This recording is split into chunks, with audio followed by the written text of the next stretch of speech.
a special intro or update video. We have one of our missionaries who we support here at Faith Church. His name is Naidl, and he just has an update video. So let's watch this together. Hello friends at Faith Church, my name is Naidl and I am on staff with Cru in central Wisconsin. I grew up in Manitowoc and attended Faith Church for most of my childhood and into my teen years. And you guys have been supporting our ministry with Cru for many years and have been partners with us in ministry in that way. I wanted to just give you a quick update. Obviously, this last year has been unlike anything I've ever experienced in ministry, but I'm super thankful to God for the opportunity to still be on campus over the last year, the opportunity to continue to do evangelism and discipleship, which is what we're all about with Cru.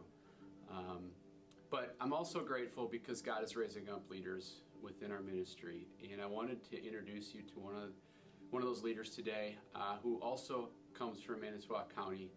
His name is Ben Caston. So I'm here with my really good friend Ben Caston, who's also my second cousin, and like me, Ben grew up in Faith Church and spent some years of your life in Faith Church, and has since then gotten involved with Cru here at UW Stevens Point, and as well as Athletes in Action.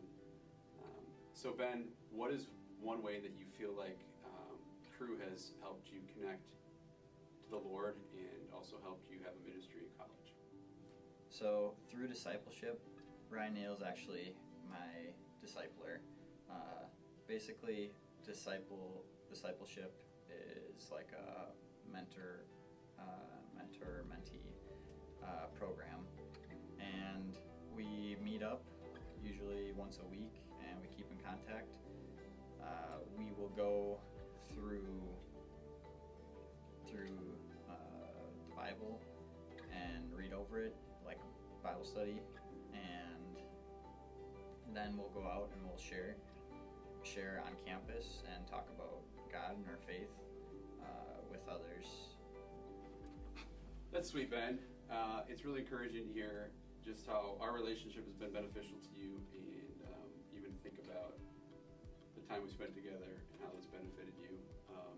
You've also been pouring out your life in Athletes in Action and been leading in Athletes in Action. And I'm just curious, as a student athlete, what's one way that you feel like Athletes in Action, which is our outreach to athletes on campus, what's one way that that's benefited you being involved with that as you think about your sport, as you think about wrestling?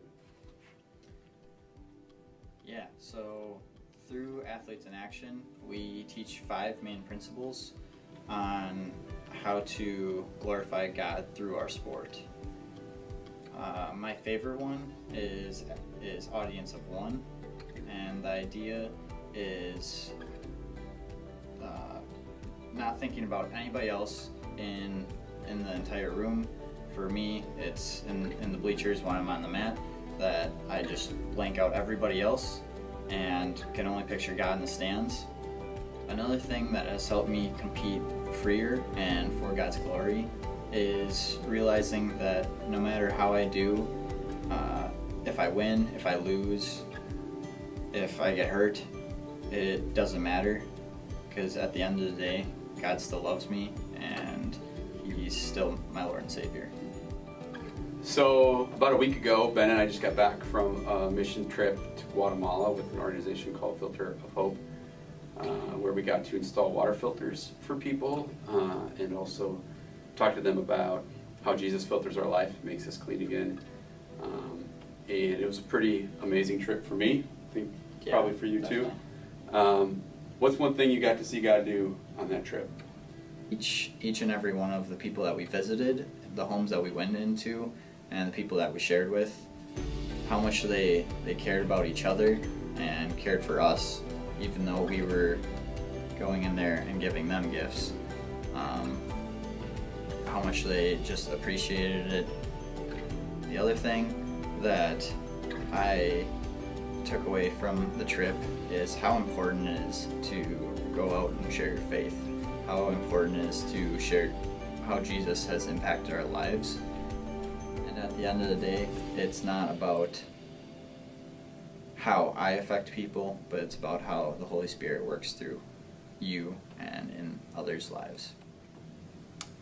So thanks again for being a part of this ministry. I want you guys to know that God is doing incredible things, and we're just so grateful for Faith Church, your generosity, and the fact that God is moving in your community and also moving here in central Wisconsin because of your faithfulness. And so we love you all. Hope you're doing well as you head into the fall, and God bless and stay safe.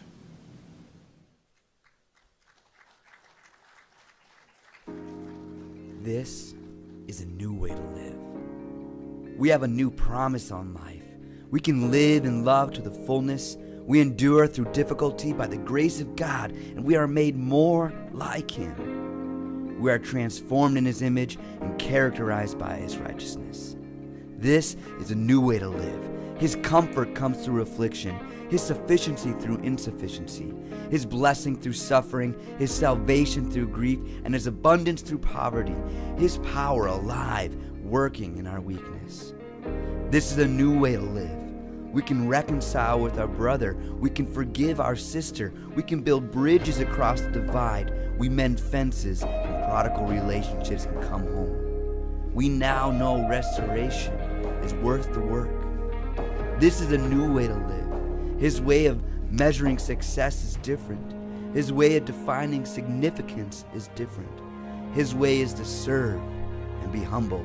His way is to view others with heaven's eyes. His way brings life and fulfillment. This is a new way to live. Well, good morning, church. How we feeling? Feeling good? Oh, that's good news. Hey, I just want to thank Isaac and Brianna for leading us in worship. Amazing. And I got something to tell you that maybe some of you don't know, but they recently got married.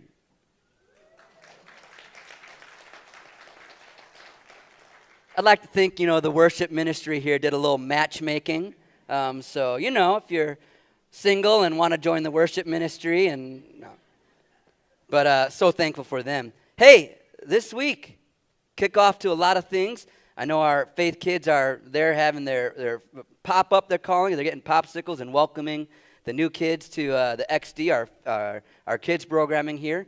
And today we get to kick off a new series called A New Way to Live. And I'm so excited about it. A New Way to Live, it's a study through 2 Corinthians. And the Apostle Paul is the guy who wrote that. For you guys who don't know, the Apostle Paul came after Jesus, and Paul was responsible for starting a lot of the churches. He was kind of like a church planter. And so he had a church in Corinth.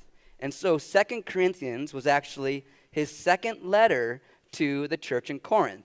And what I love about the Apostle Paul is that he seems to wear his heart on his sleeve.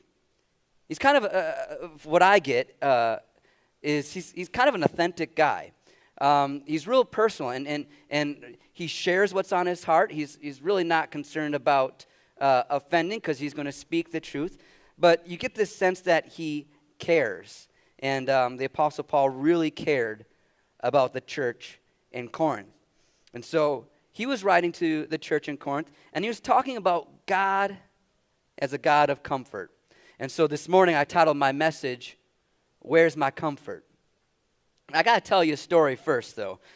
When I was younger, probably about 11 or 12 years old, one of my favorite things to do with my little brother Logan, I called him Logie, and one of my favorite things to do with him was build forts. So I grew up in the middle of nowhere, a small town called Helenville, and a lot of people are like, "Where's Helenville? Where the Helenville is Helenville?" I almost swore that would have been bad. Swearing in church, yeah, that would have been a story that you guys all could go tell. And so I grew up in this small town, and in the middle of the country. All right, so. And one of my favorite things my brother and I would love to do is build forts. And so my dad worked for Snap-on Tools. And so what he would do each week he would receive a shipment of tools in. And so he'd receive toolboxes, battery chargers, and all these different tools. And they'd come in on these pallets. And so my dad would, offload, and then he'd put a pallet in the pile in the woods. And I think I got a little picture of myself and my little brother Logie. Oh, is that cute? I just showed that picture because it's so cute. But actually, the wood pile that my dad would he'd put all the pallets is right over in the corner there. And so what my brother and I decided to do is we're going to build a fort out of these pallets. And, when my brother and I would make a fort, we would game plan. So we would, draw it out first, and, we'd pick our spot. We'd pick the right trees to build our fort, and we would go build it. And so being the older brother, I was the one who had to take the saw and break down these pallets, these pallets that were in a big old pile off to the side in our woods. And so I go out there, and I'm taking my saw, and I'm cutting, and I'm sawing, going back and forth, and then all of a sudden, I feel like these pricks and these sharp pain, and for a split second, I felt like I backed up into like a prickle, a prickler branch or something like that, something that has thorns. But then as I kept on going, I realized to my horror that I was sawing into a wasp nest. I was sawing through a wasp nest. And guys, my heart's kind of like beating because this is a traumatic experience for me. But these wasps like crawled up my pants legs and were stinging me in my pants. They were stinging, they got all around my head. They were stinging in my head. They're stinging me on my arms. There's wasps that got into my shirt and were, then they, wasps, they don't lose their stinger once they sting. They can keep on stinging. Bees, sting once and then they're done. But these wasps were angry. And I picture, you guys know like the cartoons where like, Bugs Bunny would take like a beehive and then he would like throw it on top of Elmer Fudd or something like that. And then the bees would chase. Do you guys know what I'm talking about? Like the swarm chases its victim. They really do that in real life. Let me tell you, and so this wood pile was a ways away from the house. And I just take off running. And I'm trying to rip off my shirt because they're stinging me and they're following me. And I tell you what, by the time the screen door closed, there was wasps inside the house. And of course, my little brother's getting stung, and my mom didn't know what is going on because I'm just screaming at the top of my lungs. And finally, she realizes what's happening is I was getting stung by these wasps, and she didn't know why. But all she knows is that there were wasps in the house, and I kept on getting stung. They were mad at me. And my mom ended up, getting me to safety. But, man, I remember just standing there. I got stung over 40 times. Over 40 times. And I remember my mom, she's given me Benadryl. She's given me ice to try to ice the stings. And I know my mom called her mom, and so she called Grandma, and Grandma said, hey, if you cut a potato in half and then you start rubbing potatoes on you, well then, that will take, that will give you some comfort. That will take the venom out. And finally, like nothing's working. My mom puts me in the bathtub full of oatmeal, an oatmeal bath. And I remember I'm just sitting there, I'm in pain, and I'm just sitting in a lukewarm tub of oatmeal. And by the way, I don't like oatmeal today. And I just wanted comfort. And nothing was working. My whole body was throbbing. I was swelling up all over. And really, I just wanted to feel better. No doubt, this life is so full of stings. And those stings come in forms of loss. They come in forms of disappointments.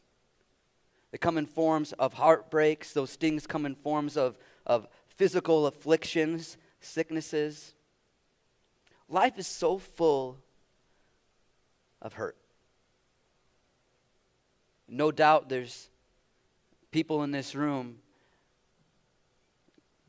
trying to deal with the stings of life, looking for comfort. There's some people in this room who are saying, Pastor Kyle, I feel like my whole life has just been a series of stings. I feel like I just can't catch a break. Now, if we were in Sunday school and children's church with Julie, and Julie asked us, where does our comfort come from? We'd all know the answer. We'd say in unison, Jesus. That's the Sunday school answer.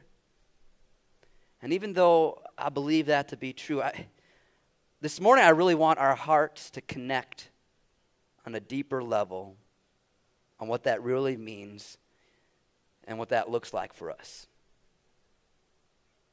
I want knowing God as our comforter to resonate. It's not just a cliche answer, and it's not just a Sunday school answer. Like I said, the cool thing about Paul is he shares experiences. And so, in his letter to the church in Corinth, he writes this: Blessed be the God and Father of our Lord Jesus Christ, the Father of mercies and God of all comfort. When I was taking a look at this passage earlier this week, preparing this sermon, I really had a hard time letting my heart connect to the God of all comfort. What does that mean? I mean, I can read it, and I've heard it for years growing up in the church, and I can say it out loud, but I just felt like my heart had a hard time connecting with that. What does that really mean? What does Paul mean when he says that God is a God of all comfort? And I realized that my disconnect was in the definition. My disconnect was in the definition. Now, I did something a couple weeks ago, and I like to call it adulting. And I think you guys are going to be super proud of me of how good at adulting I did. A couple weeks ago, I went mattress shopping. Yeah. First service, I got a woo too. And for those of you who don't understand, you're not old enough yet, but you'll get excited about these things. And so I was excited of getting a new mattress. And so I'm at the mattress store, and of course, I'm laying down on all the mattresses, and I'm trying to find the one that's most comfortable. So, you go to the store, there's dozens of beds, and you go from bed to bed, and as you lay there, you try not to think of how many other people laid down in that bed before you. Word of advice, don't buy the store, the store floor model. Don't buy the floor model of the mattress. You don't know how many people have laid in it. But I started to think, is the comfort that God brings kind of feel like a new mattress? Is that what it is? I'm trying to go through all my definitions of comfort. And I thought about comfort food. We got Thanksgiving coming up, and I love the mashed potatoes and gravy. I love mac and cheese. I love the chicken. I love all that comfort food. And I started thinking, I was like, is that what the comfort of God feels like? It's something temporary, like comfort food. And I know there's a whiskey called Southern Comfort, and we live in a world that describes or says all these things. Here's all the things that give you comfort. And I realized that the reason why I wasn't understanding God as a God of comfort was because I didn't have the right definition of comfort. Because here's the thing, all those things that I could think of, like the mattress, I mean, in 10 years, my new mattress is probably going to be uncomfortable. Like, it's probably going to cause me back pain. And I know that comfort food, the more I eat comfort food, the more I become uncomfortable, right? You know what I mean? Like Thanksgiving, you're all excited and you're eating, and then after you're done, you're like, oh, I am not comfortable at all, right? It's like unbutton your pants kind of uncomfort. And I realized that all these things that I'm trying to define comfort with were things that didn't last.